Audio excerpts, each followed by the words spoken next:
Hi there and welcome to the Japan Online channel. Well, this is your typical Japanese Genkan or entrance hall to a house. This is where you take off your shoes or put them on. You have other things like shoe boxes, some other things, clothing here, a cricket bat to keep unwanted guests, but anything that you might need to access quickly when leaving their house. But why is this area so important to a Japanese house? Well, for obvious reasons, this is where the guests will come in and wait to be greeted by the owners of the house. But also, this is where you take off your shoes and put on your shoes. The reason is that Japanese houses, unlike Western houses, used to always use tatami mats throughout the house. And so Japanese people would sit directly either on the tatami mat or on a mat on the tatami mat. And so they didn't want people coming in and bringing unwanted dirt. So it was much better for them to take off their shoes here and either go bare feet, inner socks or slippers, leaving all the dirt here and not on the tatami mat. And while today's Japanese houses don't use tatami mats throughout the house, the tradition still continues.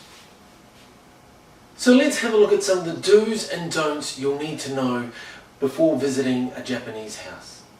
And while you may make a mistake, it's not the end of the world. But of course, trying means everything. So the basic way is to come up to the edge there, take off your shoes without touching the floor in the Genkan, the entrance here. This gentleman here shows us how it's properly done with slippers as well. And at the end here, he turns around his shoes ready for when he actually has to leave. If you don't do this, then probably the host will do it for you if you're a guest at the house. If it's your own house, well, at some point you have to do it. And you can see this little girl here, the girl puts her net back for taking her shoes off, and she's getting right down there. She doesn't normally do it this well, but this time she did well. And here's me going to a tea ceremony event, and normally you would put them into the shoe box, but just for this video I wanted to show you, turn my shoes around so that when I finish the event I come out and they're ready for me to put on.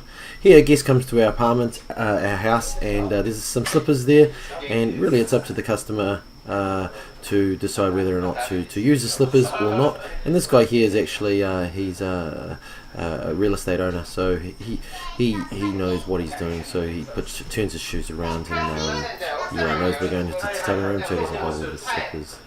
And as you see there, it was easy for him to just quickly put his shoes back on without worrying.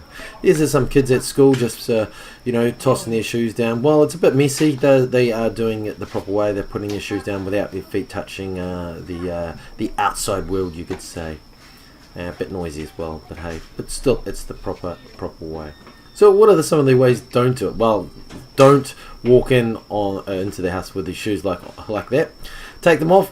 No, you shouldn't touch the entrance area floor because that defeats the purpose. And when you leave, again, don't touch that area and put on your shoes. Although, like I said, it's not a big no-no, but you want to be a little bit careful. And yeah. Another one is when you're coming in, don't stand on other people's shoes. Although when you come to an area like this, sometimes you have no choice but to step on shoes or to step on the ground, taking dirt inside. So that's some of the do's and don'ts behind the Japanese entrance hall.